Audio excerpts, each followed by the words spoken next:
Oi, Letícia. Oi, gente, boa noite.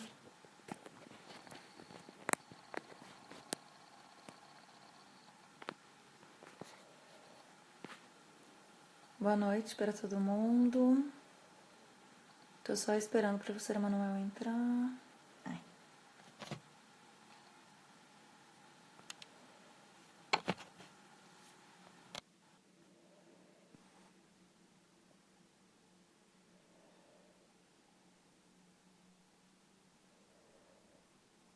Oi, Emanuel. Bom, Tudo e você? Boa noite. boa noite, gente. Quem estiver assistindo aí a gente, boa noite. Boa noite, Thaís. Boa noite a você. Muito obrigada pela sua participação, Emanuel. Gente, para quem não conhece, Emanuel, ele é professor da Unigrande Rio, da Universidade de Grande Rio e da Universidade Estadual do Rio de Janeiro. E da UF. E. Hã? E da UF de Niterói também. Ah, é? Esse é. Ah, eu não sabia. Eu peguei no seu Lattes. Tá, tá jóia, não tem problema. Então ele é da Universidade Federal do Niterói, da Universidade do Grande Rio, da Universidade Estadual do Rio de Janeiro. E se você está assistindo essa live, se você vai assistir essa live, você é um privilegiado, porque eu estou tentando falar com o Emanuel. Tentando não, a gente está tentando marcar um dia desde o ano passado, o Emanuel está sempre viajando, fazendo eventos de endodontia, cursos, congressos, visitando as fábricas. Então, você está assistindo essa live aí da sua casa, grátis, você é um privilegiado de ter essa aula. E marca um amigo seu que está perdendo, clica ali no aviãozinho, marca um amigo seu que está perdendo para ele assistir também. E muito obrigada mesmo, Emanuel, por ter aceitado. A gente é muito fã dos seus trabalhos, das revisões e da sua aula também. E é isso. A gente pegou umas perguntas e vamos começar. Vamos lá. Quem tiver também pergunta aí, que quiser discutir alguma coisa, tá? Fica bem à vontade. Aqui no Rio a gente é bem informal, eu sempre falo isso, né? Então, eu não sei como é que é o rito aí de vocês direito, mas se o pessoal quiser também participar, quiser opinar, eu Sim, me coloco à disposição também, tá? sim, com certeza. Quem tiver pergunta pode fazer. A gente sempre vai perguntando também a pergunta do pessoal. Mas como eu coloco a caixinha de perguntas antes, eu já pego a maioria. Mas quem tiver alguma dúvida, depois também vai surgindo ao longo da conversa. Da gente vai perguntando. Perfeito. Tá. Então, daí eu organizei as perguntas numa ordem cronológica, assim. E E a primeira pergunta é se você pode explicar pra gente como surgiu esse conceito, né, a história da endodontia minimamente invasiva ou da odontologia minimamente invasiva. Como surgiu esse conceito? então, na verdade, quando a gente fala de endodontia minimamente invasiva, né, a gente tem que falar um pouco de odontologia minimamente invasiva, porque esse conceito ele foi incorporado na endodontia, mas é que relativamente há pouco tempo, né? A gente fala de endodontia minimamente invasiva há 10 anos, em média, mas na verdade isso é um conceito muito mais antigo, né, que vem lá da odontologia minimamente invasiva, que vai estar incluindo aí esse respeito sistemático aos tecidos dentários, tá, durante a prevenção ou durante o tratamento de algum procedimento odontológico. Né? Só que esse conceito ele é importante que a gente também lembre, né, que esse respeito ao tecido dentário ele não pode ser em momento nenhum mais importante do que o tratamento da doença. Então a gente tem que preservar esse elemento dentário ou esse tecido, né? Mas a gente tem que ter condições que consiga tratar uma determinada doença. E aí, né, na endodontia, esse conceito ele surge como uma ideia de tentar aumentar uma taxa de sucesso de um tratamento endodôntico. Então, hoje a gente fala aí a nível de especialista, de pessoas que trabalham há muito tempo com endodontia, a gente está falando aí de uma taxa de sucesso de 90, 95, 97% de sucesso, né? E esse conceito ele vem como uma tentativa de você aumentar essa taxa de sucesso e como, né? Aumentando, diminuindo a chance de elemento dentário fraturar, né? Porque teoricamente, quando você remove menos tecido dentário, as pessoas acreditavam nisso no primeiro momento, você conseguiria aumentar a resistência à fratura do elemento dentário. E claro que a gente vai desenvolver isso ao longo da nossa conversa aí hoje, né, ao longo do nosso bate-papo aí hoje. Uhum. Tá, então, essa já é a próxima pergunta que eu fiz aqui. Se a endodontia minimamente invasiva realmente aumenta a resistência à fratura do elemento dentário. Bom, no primeiro momento, né, então a gente vai buscar lá a literatura endodôntica, né? Esse conceito ele surge como uma série de casos clínicos sem comprovação científica nenhuma, né? E aí no primeiro momento foram feitos alguns experimentos que mostraram que os resultados poderiam ser animadores, ou seja, você, por exemplo, fazer uma cavidade de acesso um pouco menor, você poderia aumentar a resistência à fratura desse elemento dentário. Só que esses primeiros trabalhos eles tinham uma limitação científica muito grande, principalmente no que diz respeito à ausência de restauração coronária. Então, os pesquisadores eles iam realizar esses testes, né, de fratura, de resistência à fratura do elemento dentário, mas eles esqueceram, né, nesse primeiro momento, de realizar essa restauração coronária.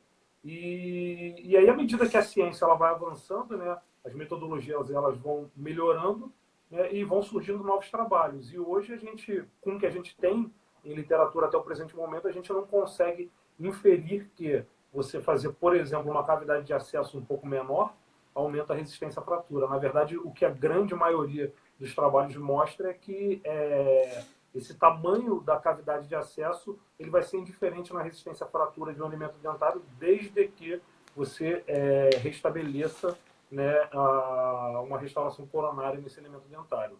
Claro que a coisa ainda tem que desenvolver muito mais, né? A gente está falando a princípio de cavidades de acesso, endodontia minimamente invasiva não diz respeito só a uma cavidade de acesso, diz respeito a você trabalhar com taper diferente, diz respeito a você trabalhar com preparo apical diferente, com abertura coronária do terço cervical dos canais também um pouco maior, um pouco menor, né? Mas até o presente momento a gente não tem nenhuma evidência que mostre que a endodontia minimamente invasiva é capaz de aumentar a resistência à fratura dos elementos dentários.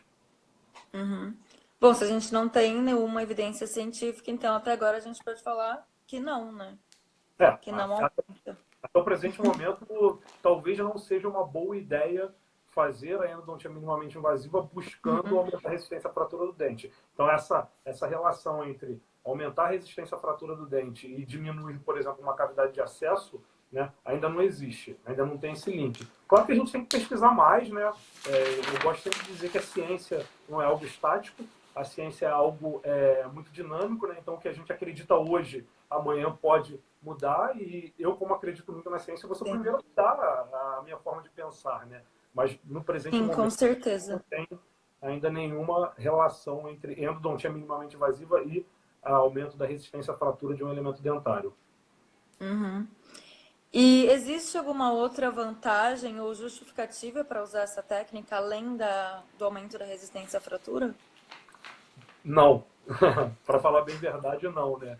Então, ela surge com esse intuito de aumentar a resistência à fratura, mas de fato não existe nenhuma vantagem. Claro que quando a gente está falando de uma técnica nova, de uma nova tentativa, é importante que a gente, mesmo que refutada a ideia no primeiro momento, é importante que a gente amadureça alguns aspectos, que a gente repense alguns aspectos. Então, eu não acho que é de todo ruim você pensar em endodontia minimamente invasiva, mesmo sem ter esse link de evidência científica até o presente momento, porque muitas coisas que a endodontia minimamente invasiva ela mostrou para a gente, mesmo a gente refutando essas ideias, elas fizeram com que a gente repensasse algumas técnicas, algumas incorporações de tecnologias e tudo mais, né?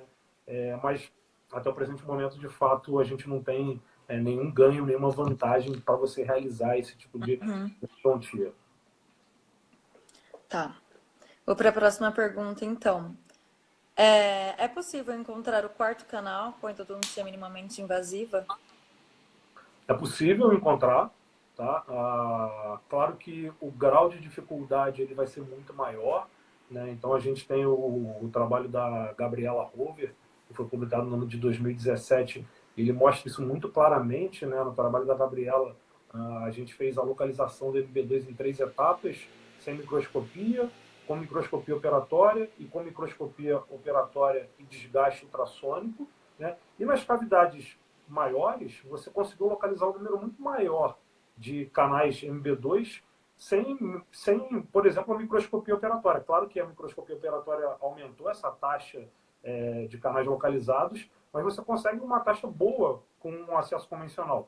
Já no acesso minimamente invasivo, para a gente igualar a cavidade de acesso convencional, foi necessário que a gente utilizasse a magnificação com a iluminação, né, a microscopia operatória, e foi necessário também que a gente fizesse desgastes adicionais com ultrassom. Então a gente sempre fala, né, quem não tem microscópio operatório, quem não trabalha com ultrassom, não pode nem pensar em fazer uma cavidade de acesso mínimo.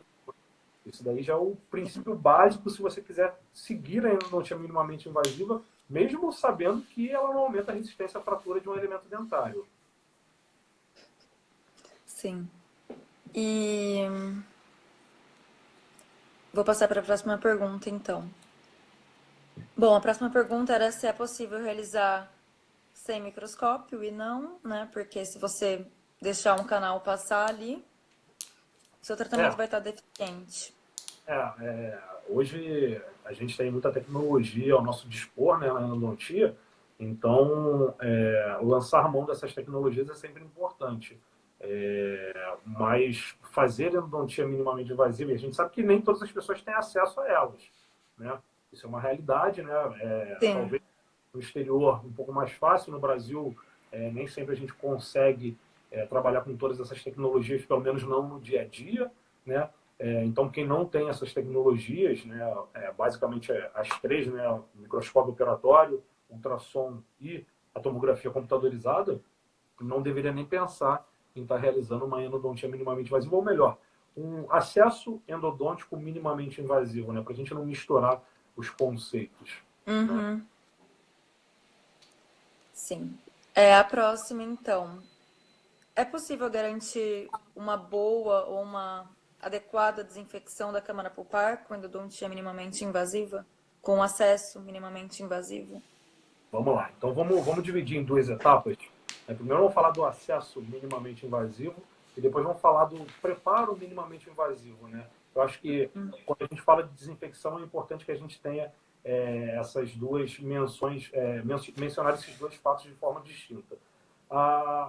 Um acesso minimamente invasivo, a gente tem muito pouco dado até o presente momento a respeito de desinfecção, né?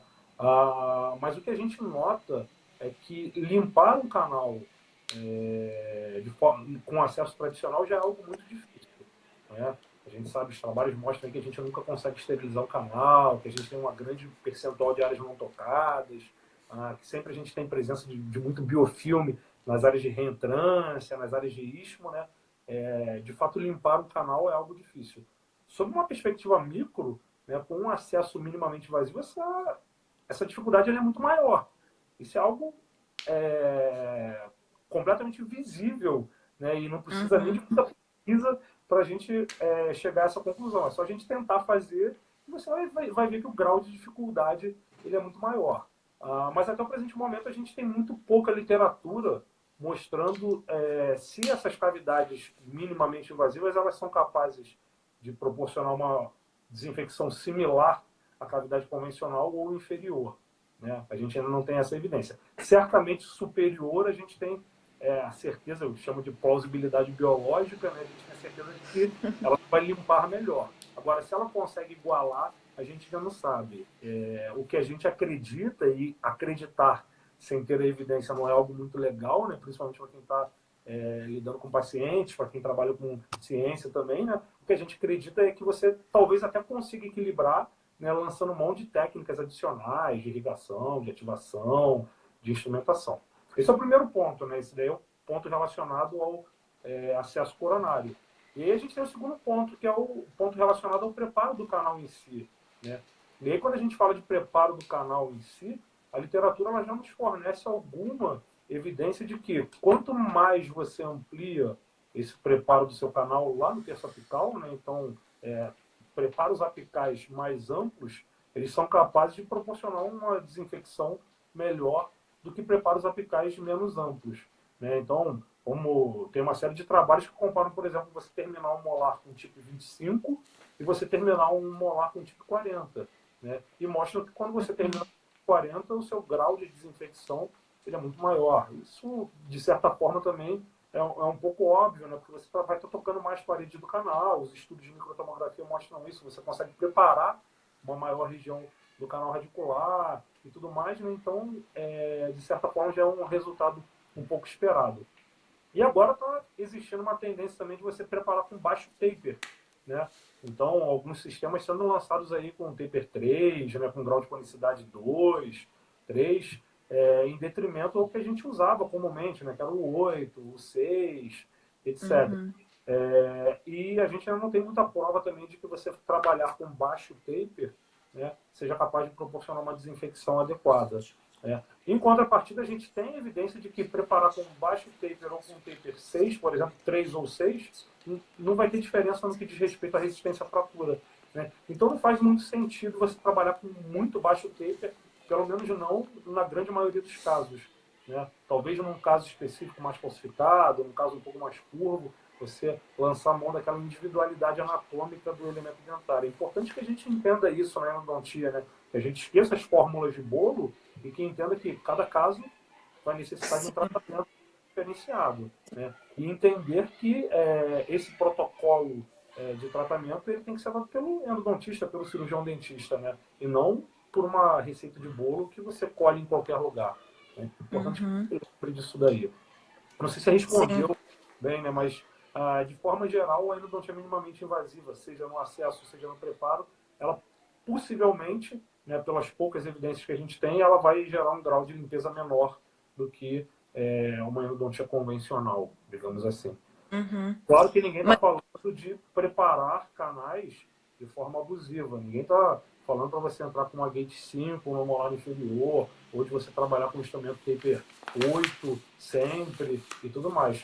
Mas ponderar, né? Lembrar que para você limpar é preciso que você consiga tocar mais áreas do canal, que você consiga acessar melhor esse canal. uhum. E do mesmo jeito também, na câmara pulpar, é necessário você ter as tecnologias adequadas também, né? O ultrassom, pelo menos, ou Com pros certeza, canais. com certeza, né? A tecnologia ela é ótima. Ninguém pode ser contra a incorporação de tecnologia em endodontia. Né? A tecnologia veio para facilitar a nossa vida, para nos auxiliar, para tentar aumentar esse percentual aí de insucesso que a gente tem. Né? E quando a gente pensa, por exemplo, num acesso direcionado, né? Num acesso que você mantém teto de câmara pulpar, lançar mão de alguma tecnologia para gerar uma desinfecção adicional pode ser uma ferramenta inteligente. Mas se funciona de fato ou não, a gente ainda não tem esse grau de certeza, né? Tem que Uhum. estar avaliando melhor. Sim, e você falou uma coisa que a gente sempre fala aqui, porque a gente faz as publicações e a gente sempre fala, mas gente, cada caso é um caso, então avalie o dente que você está tratando, porque não Aliás, dá para sempre. vou parabenizar vocês, tá? Vocês dois, porque vocês fazem um approach endodôntico na internet de forma inteligente, né? Que Muito é muito obrigada. diferente do que a gente vê de forma rotineira aí. Então, vocês usam a ciência endodôntica de forma muito responsável. Vocês têm responsabilidade no que vocês estão fazendo no Instagram, diferente de muitos absurdos que a gente vem vendo aí, né, na internet. Então, a internet pode ser uma ferramenta boa de aprendizado, desde que você saiba com quem que você está buscando esse Uhum. aprendizado. Né? Sim, nossa, muito obrigada. Esse era o nosso intuito mesmo, de mostrar uma forma diferente. E às vezes a gente fica tanto tempo na internet vendo coisas que não nos acrescentam em nada, e isso pode acrescentar. E a gente também sempre pensa mil vezes em tudo que vai escrever e falar aqui, porque tem bastante gente vendo, então. Mas muito obrigada. Mais de 10 mil seguidores, né? Não é para qualquer um, né? Sim, 12 agora. Dois, né? Então, olha aí, parabéns. Obrigada. E vou para a próxima então. Tá joia, tá joia. É, em relação a acidentes e complicações do tratamento endodôntico, você acha que o acesso minimamente invasivo pode levar a uma maior taxa de acidentes e complicações? Com certeza. O primeiro acidente que o acesso minimamente invasivo pode gerar é o esquecimento de um canal, né? você esquecer um canal é um baita de um acidente, né? Então você não conseguiu Uhum. localizar um MB2, você não conseguiu localizar um canal mesial, ou qualquer outro canal que seja, por conta de não ter feito uma abertura coronária adequada, se torna aí um acidente muito grande, né? Mas aí se a gente para pensar também na instrumentação do canal radicular, a gente se depara com um desrespeito a um princípio básico de instrumentação, né? Que é você ter um acesso livre e franco, né, até a primeira região de curvatura do canal. Né? Então, se você para pensar o seu instrumento num acesso minimamente invasivo, né, que ele normalmente vai ser assim, ele vai trabalhar com essa primeira curvatura e depois com a segunda curvatura do canal lá embaixo. Né? Então, você vai ter sempre o que a gente chama de um canal em forma de S, né? Que é extremamente indesejável, porque a chance de um instrumento fraturar um canal em forma de S é muito maior. Né? Claro que o twist da anatomia do canal faz com que muitas vezes a gente se depare com esse tipo de anatomia, mas se a gente puder evitar isso na hora do acesso, por que não, né? Eu não vejo muito sentido de você trabalhar de forma mais difícil, tá? Podendo trabalhar de forma mais fácil. Então, sem dúvida nenhuma, o acesso endodôntico mínimo, ninja, conservador, ultraconservador, ele vai desrespeitar esse princípio básico de instrumentação.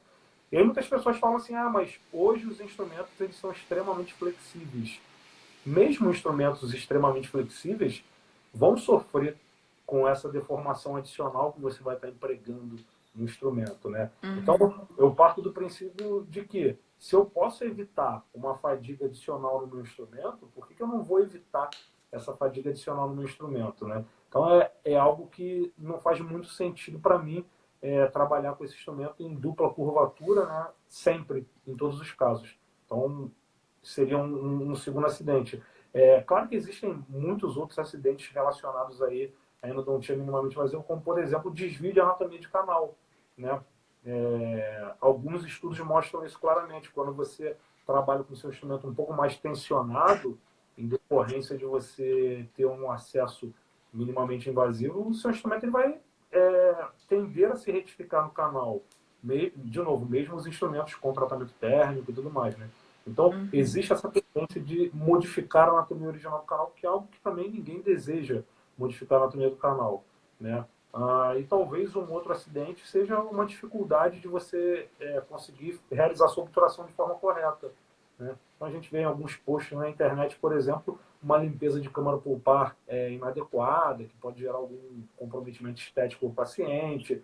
Alguns trabalhos experimentais, inclusive, a gente fez um trabalho experimental agora com um aluno da Unigran Rio, com o Adilson, que foi publicado recentemente no International, que mostra isso claramente. Né? Uma quantidade de material obturador na câmara pulpar muito superior à quantidade de um acesso convencional. Isso certamente pode estar gerando algum prejuízo estético no paciente. E além do prejuízo estético, né, pode estar relacionado a algum prejuízo de adesão de compósito, de adesão de material restaurador que você vai colocar ali depois, né? Porque você tem uma área maior de superfície que está protegida com material obturador, que não vai ter contato, né, com esse material restaurador. A longo prazo a gente não sabe o que pode acontecer, né? Então você pega esse somatório todo de possíveis acidentes somado a não aumento de resistência à fratura do elemento dentário, você chega a uma conclusão de que não faz muito sentido você estar fazendo essa endodontia minimamente Por quê, invasiva. né? Por que você vai fazer isso? Por que você vai dificultar a sua vida? Por que você vai fazer uma endodontia mais difícil, mais arriscada, se você não vai ter ganho nenhum? Né? Então, é algo que a gente tem que refletir, né? Que a gente tem que pensar, que a gente tem que discutir, inclusive com as pessoas que estão favoráveis. Opiniões divergentes estão aí para que a gente discute e tente chegar no senso comum. Né? Brigar nunca é bom, né? Brigar é sempre ruim para a especialidade. Né? A gente tem que se unir, na verdade, e tentar chegar aí num ponto em comum, num denominador comum. Né? Minha opinião, né? Eu acho. Sim. Mas a ciência é uma boa forma de. Os achados científicos é uma boa maneira de mostrar uma opinião, de Sim, comprovar o que você está falando, né? sem dúvida nenhuma. A ciência, não só na endodontia, mas em diversas outras áreas do conhecimento, já mostrou que ela é fundamental para que a gente evolua, para que a gente cresça. E na endodontia isso não é diferente, né? Quantas vezes a ciência advertiu possíveis erros de decisões endodônticas e lá na frente a gente viu que a ciência estava correta, que a ciência estava certa. Então, Uhum. é bem por aí, né? Sim.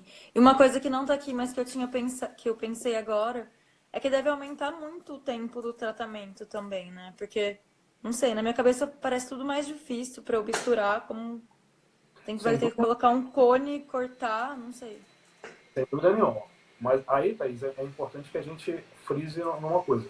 O objetivo da endodontia nunca deve ser fazer um tratamento endodôntico de forma rápida, né? Sim. E eu gosto, sempre quando perguntam a pergunta daí, né, eu falo, claro, vai aumentar o tempo operatório. Mas se aumentasse o tempo operatório trazendo vantagens para o paciente, whatever, né? A Sim. gente vai ter que aumentar esse tempo operatório, fazer em 2 sessões, fazer em 3 sessões, se fosse necessário, para aumentar a taxa de sucesso de um paciente. O que não é o caso, né? No caso do acesso minimamente invasivo, você aumenta esse tempo operatório do tratamento endodôntico e você não tem ganho nenhum na Uhum. terapêutica endodôntica. Então é uma coisa que não faz sentido, nem para o profissional, nem para o paciente. A gente já publicou aqui também qual o tempo do tratamento endodôntico, que não tem um tempo certo, cada caso é um caso. Mas realmente, isso não aumenta o tempo e não traz vantagem nenhuma, não deixa a substância irrigadora mais tempo, nada. Sim. Vou passar para a próxima, então. Acho que é mais ou menos tudo que a gente falou, mas a endodontia minimamente invasiva melhora o prognóstico do tratamento endodôntico? Acho que não, né? Acho que deu um Ah, problema de então. conexão. Estou Ah, de sim, volta. deu. Voltamos. Então eu vou repetir a pergunta. Eu acho que é mais ou menos tudo que a gente falou, mas vou perguntar mesmo assim. A endodontia minimamente invasiva melhora o prognóstico do tratamento endodôntico? Não, Acho que não. absolutamente não.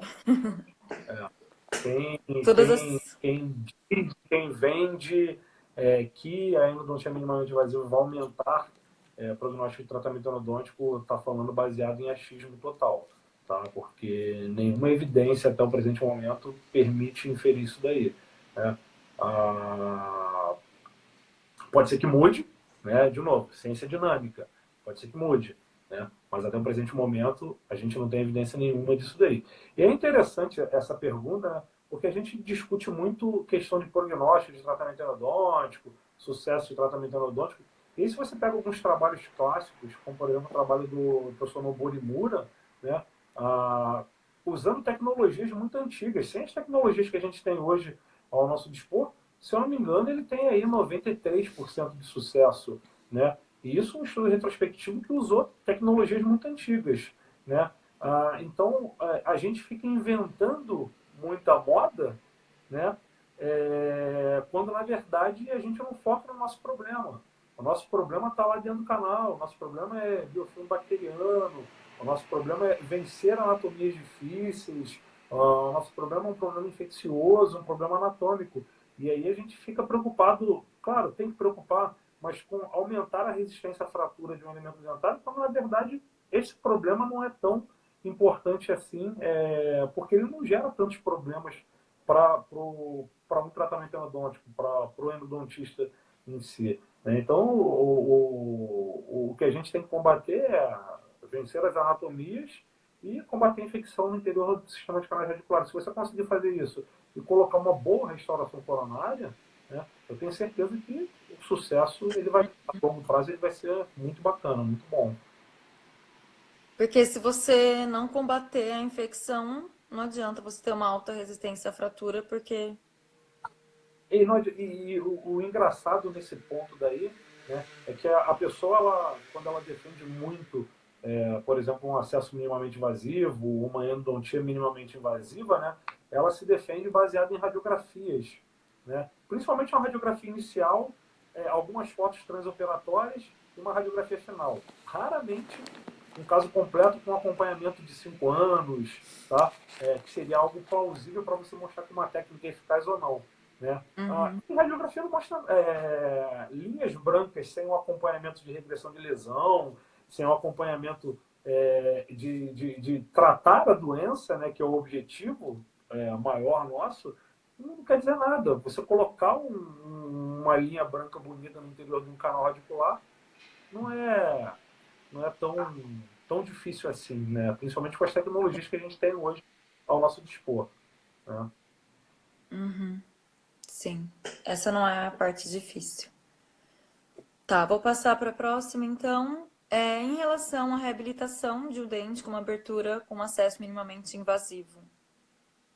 O que a gente escuta dos profissionais que trabalham com reabilitação, dos nossos indicadores, é que o grau de dificuldade para você reabilitar um dente com uma cavidade minimamente invasiva ele é muito grande. Tá?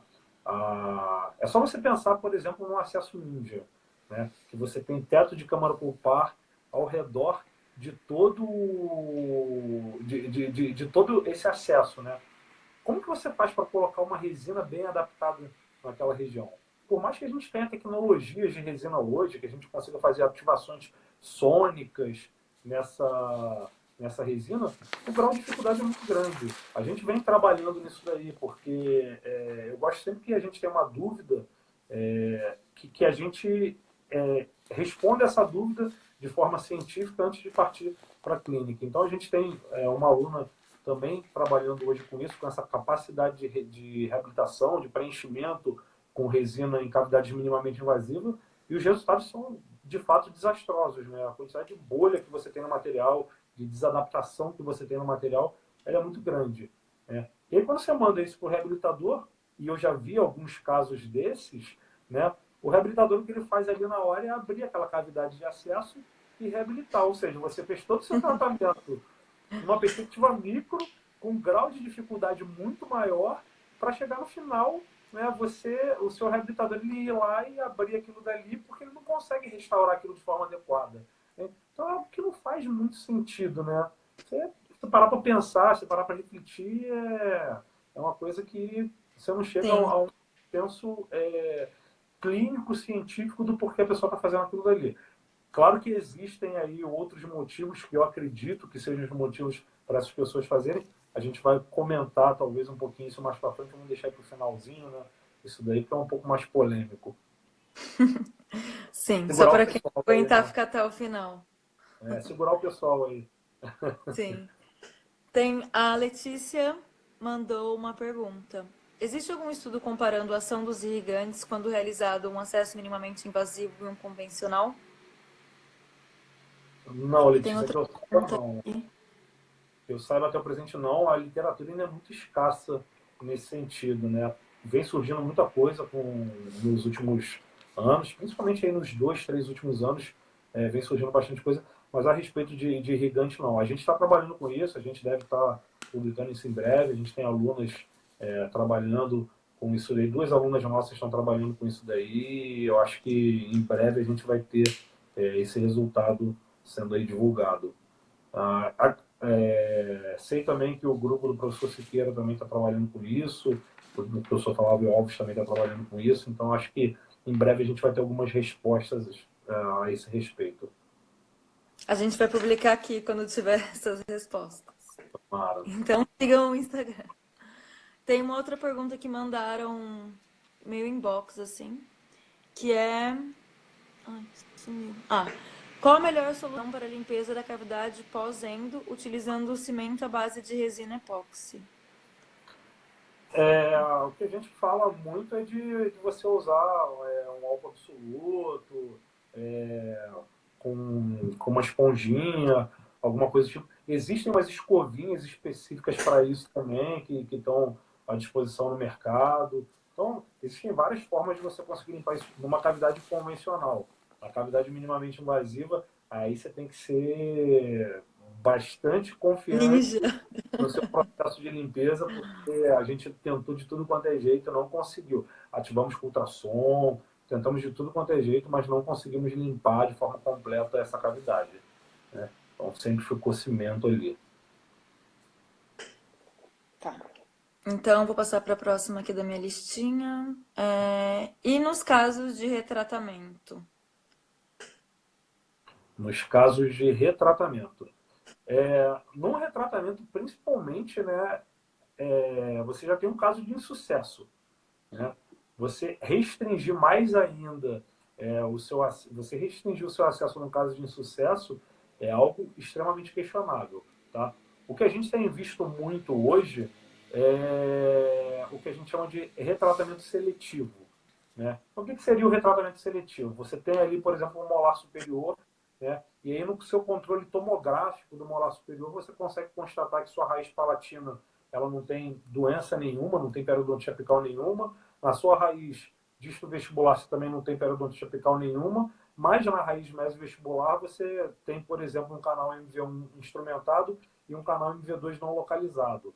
Né? E aí fica aquele questionamento: existe a necessidade de eu retratar as outras duas raízes ou eu posso tratar seletivamente só aquela raiz mesovestibular?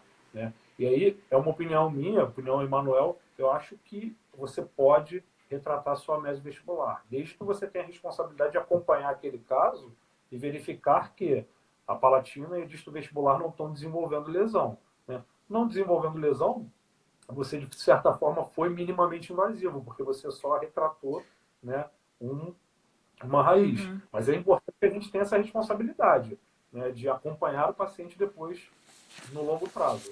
Né? Você retrata uma raiz, mas acompanha no longo prazo. A gente tem visto muito isso, não no mundo científico, mas em redes sociais, a gente tem acompanhado muito isso, e em casos clínicos, em congressos, conferências e tudo mais, a gente tem acompanhado bastante isso daí. Não sei se tem como mensurar isso de forma científica, mas a coisa funciona, claro, porque você está tratando ali só a raiz que está com a lesão, que tem a patologia, como se fosse uma entidade isolada. Não vejo problema nenhum em fazer isso. Né? Uhum. Sim. O Pedro Souza mandou. Existe alguma evidência com relação a tapers maiores, como 0,6 ou 0,8, fragilizarem mais o dente a longo prazo? Pedro, abração aí pro Pedro primeiro. Pedro a gente é fãzão aí do Pedro, cara, gente boa demais, tem os casos Sim, maravilhosos. obrigada. Ele divulgou a live também. Ele é 100%. Cara, gente boa demais e excelente clínico e sempre estudioso, né? Que é o clínico com responsabilidade, que estuda. Né? Uhum. Pedro, tem uma evidência de que o 0,8, e aí a gente tem que frisar uma coisa, é o 0,8 constante, tá? De que o 0,8 ele pode enfraquecer um pouco a raiz quando comparado ao 0,6, tá? E quando comparado ao 0,3. Mas entre 0,6 e 0,3, esse trabalho não mostra diferença nenhuma na resistência à fratura, tá? Ou seja, trabalhar com 0,6 e trabalhar com 0,3 não vai causar nenhum tipo de diferença na resistência à fratura. Mas é importante que a gente lembre isso daí, porque quando a gente vai lá selecionar os nossos instrumentos, a gente tem que ver se esse taper 0,8 ele é um taper constante. Né? Porque tem muito instrumento que ele tem o taper 0,8 ali nos 3 primeiros milímetros apicais, e depois ele tem o que a gente chama de taper Progressivo. regressivo. Né? E aí chega lá em cima, você tem um taper 0,4. E aí esse instrumento 0,8 ele equivale a um instrumento 0,5, por exemplo, lá em cima. Né? E o grande problema de enfraquecer uma raiz talvez não seja lá embaixo. Lá embaixo a gente tem que limpar mesmo, a gente tem que ampliar. O grande problema talvez seja lá na porção coronária, né? Aquele alargamento coronário excessivo na dentina pericervical, que é essa dentina aí localizada 3 milímetros acima da junção amelo-sementária e 3 milímetros abaixo da junção amelo-sementária.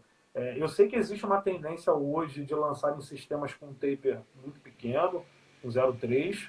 Né? A gente está avaliando isso daí, a gente está avaliando a eficácia desse taper 0,3, percentual de áreas tocadas, capacidade de desinfecção. Né? Os resultados não são conclusivos ainda, mas o que eu posso adiantar para vocês é que o taper 0,3 ele diminui o percentual de áreas tocadas, né? Então você tem um percentual menor, e eu, Emanuel, não vejo grande necessidade de você trabalhar com um taper muito restrito. Né? Mas ainda não tinha gosta disso, né? De oscilar. Então, de tempos em tempos a gente trabalha com taper baixo e taper alto, taper baixo e taper alto. A gente só tem que tomar cuidado porque a indústria é muito forte, né?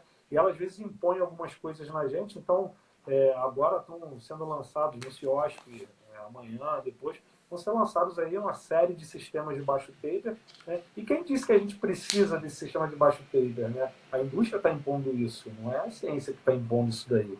Então a gente tem que tomar esse cuidado, né? Não sou Sim, contra, tá? Só sou um pouco receoso com usar isso no protocolo do dia a dia. sim. Talvez a gente devesse olhar mais as pesquisas antes de começar a usar, né, os produtos novos. Com O que certeza. acontece é o contrário. Os produtos são lançados, depois eles são testados e tinha que ser o contrário. Claro que quando um produto é lançado, a gente sempre tem a tendência de acreditar que esse produto ele foi testado pela empresa, né? Mas nem sempre funciona assim. A gente Sim. sabe que nem sempre a empresa tem esses padrões aí de testar se aquilo está funcionando ou não, ou talvez realizou muito poucos ensaios para chegar numa conclusão verdadeira. E aí, de novo, né, com essa questão de taper, a gente tem que estudar anatomia do canal. Né? A gente tem que estudar mais anatomia. Né? Então, um canal que você olha, aquele canal e radiograficamente ele é muito amplo, você não pode trabalhar com um taper muito constrito, com um taper muito pequeno. Né? Em contrapartida, se você tem um dente extremamente calcificado e que você às vezes nem vê luz do canal, não vejo problema de você trabalhar com taper 3, até acho boa a ideia, né? Porque você não causa um desgaste excessivo. Tudo uma questão de anatomia. Anatomia conceitual, básica, né? E anatomia clínica, radiográfica, de cada caso. Estudar cada caso. Né? Endodontia não é regra de bolo, endodontia lida com saúde. Né? Então a gente tem que estudar o paciente de forma individualizada. Né? Cada paciente vai ter um protocolo de tratamento, um plano de tratamento diferente. Não existe regra, não existe tratamento padrão. Sim.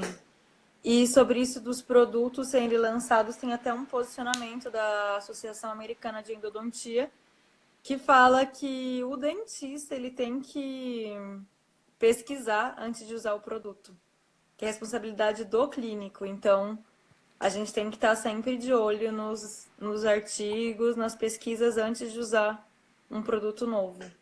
Que até a É, Sociedade Americana de Endodontia recomenda que você eu acho eles. que às vezes falta um pouco isso, é uma reflexão, né? Não estou dizendo que todos são assim, mas às vezes falta um pouco isso no endodontista, principalmente, e aí sem desmerecer de forma alguma, porque tenho certeza que nós, endodontistas brasileiros, estamos aí entre os melhores do mundo, mas às vezes a gente se preocupa muito em investir em uma tecnologia, né, do que investir na gente mesmo, né? Investir no nosso conhecimento, investir no nosso aprendizado. Né? E a endodontia nada mais é do que a gente. Nós somos a endodontia. Somos nós que executamos os tratamentos endodônticos. Né? Então, entre o paciente e a lima que você está usando, entre a lima que você está usando e o paciente, tem você ali. Né? E você é muito mais importante do que a lima, você é muito mais importante do que o cimento que você está usando, você é muito mais importante do que qualquer outra coisa. Então, antes de investir em uma tecnologia talvez muito cara, o importante é que a gente entenda se aquela tecnologia ela vai ser o diferencial no nosso dia a dia ou não. Né? Então, e para entender isso é preciso que a gente estude, preciso que a gente invista no nosso conhecimento. Né? Então a gente não pode esquecer isso. Isso é importante, isso é Sim, fundamental. muito bem colocado. Adorei. Obrigado. Vou para a próxima. Acho que a gente já falou também, mas a gente pode fazer um resumo. Quais as principais desvantagens ou prejuízos do acesso minimamente invasivo? Bom, de forma resumida, né, do acesso especificamente é a capacidade de você desviar a anatomia do canal, capacidade de você esquecer um canal, capacidade de você fraturar um instrumento endodôntico e de você não conseguir proporcionar uma desinfecção adequada, um tratamento endodôntico adequado, de você ter prejuízo do seu tratamento endodôntico, comprometer o seu tratamento endodôntico. E também acho que a gente falou um pouco disso ao longo da nossa conversa, mas assim, para a gente enfatizar para as pessoas a importância da evidência científica, né? A gente já está falando, mas antes de você começar a usar uma técnica, entenda bem que técnica é essa, os prejuízos, as vantagens, desvantagens, os. Durante muito tempo, né, existiu essa essa rixa entre ciência e clínica, né? Então, aquele cara faz ciência, ele não faz clínica. Aquele cara faz clínica, ele não faz ciência. E a gente ficou brigando durante muito tempo, a endodontia ficou brigando durante muito tempo em cima disso daí, de ciência e clínica. Eu acho isso uma grande besteira, né? Eu acho que a ciência ela tem que caminhar junto com a clínica. A clínica é importante para a ciência, porque a clínica traz as dúvidas, a clínica testa o que a ciência traz de novo, e a ciência é importante para a clínica, porque a ciência dá respaldo, né, para uma nova tecnologia, a ciência dá respaldo a uma nova técnica, a ciência faz com que a endodontia evolua. Então, eu acho que dissociar endodontia científica de endodontia clínica, acho que não existe essa necessidade, né? Essa briga da ciência com a clínica, da clínica com a ciência. Eu acho que quem fomenta isso daí, quem levanta essa questão desmerecendo quem faz clínica, desmerecendo quem faz ciência, eu acho que só leva a endodontia para baixo. Né? Eu acho que não está trabalhando em prol de uma boa endodontia. Né? E as outras especialidades talvez gostem disso, né? Porque quando você não trabalha em prol da endodontia, sobra lá para implanto, sobra para outras áreas, né? Sim. Então, vamos nos unir.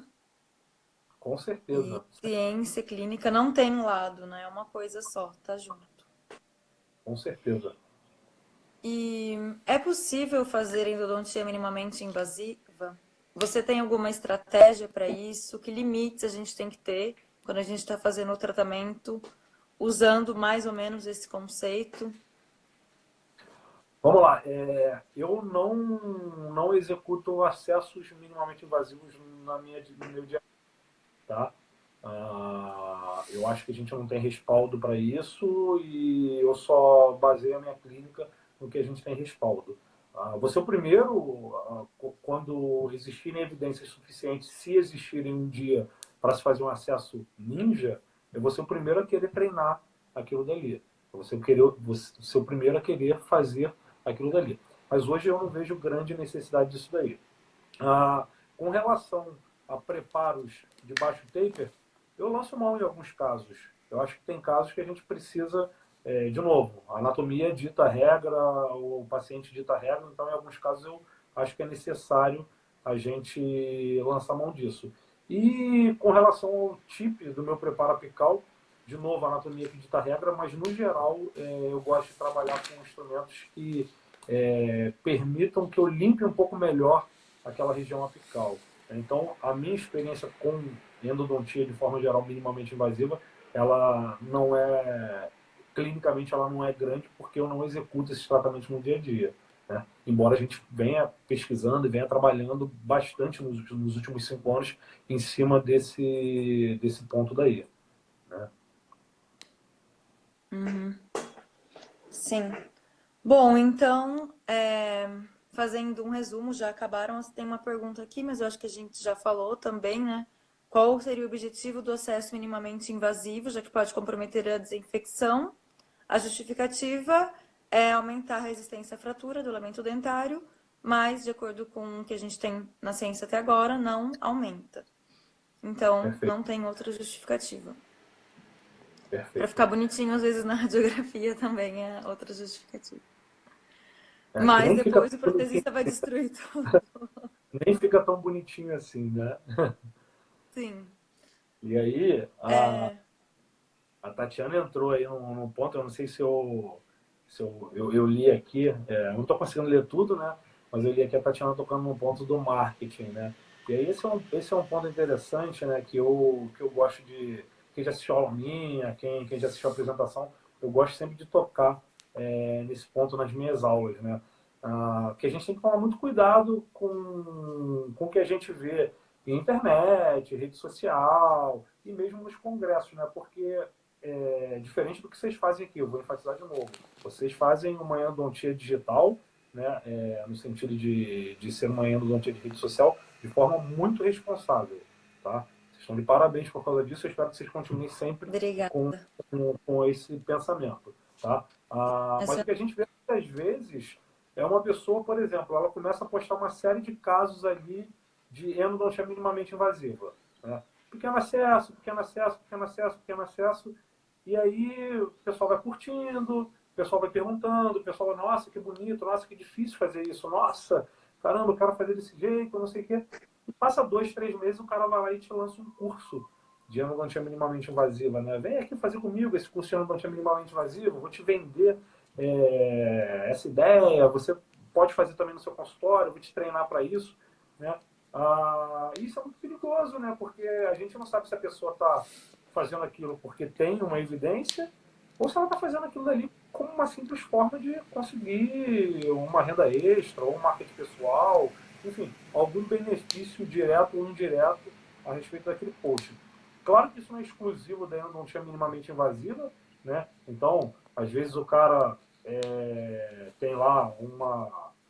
a gente vê muito isso daí, né? Vem fazer molar em 30 minutos, eu sou muito rápido, eu posso fazer em 30 minutos, olha só meu tempo de molar, não sei o que, lá.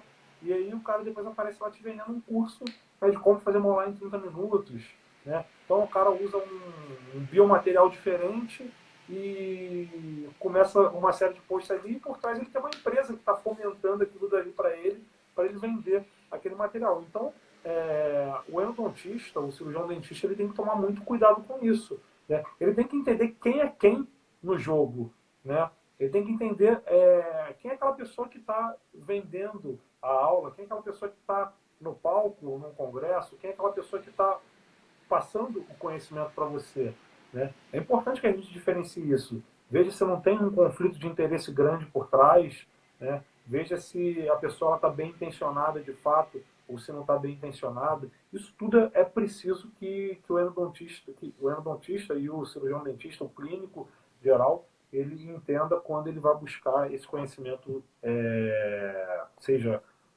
na internet, seja em congressos, seja enfim, em qualquer lugar que você possa obter o conhecimento, né? Sim. E é importante lembrar, né, que experiência pessoal, blog, guru, isso não é evidência científica, tá? Evidência científica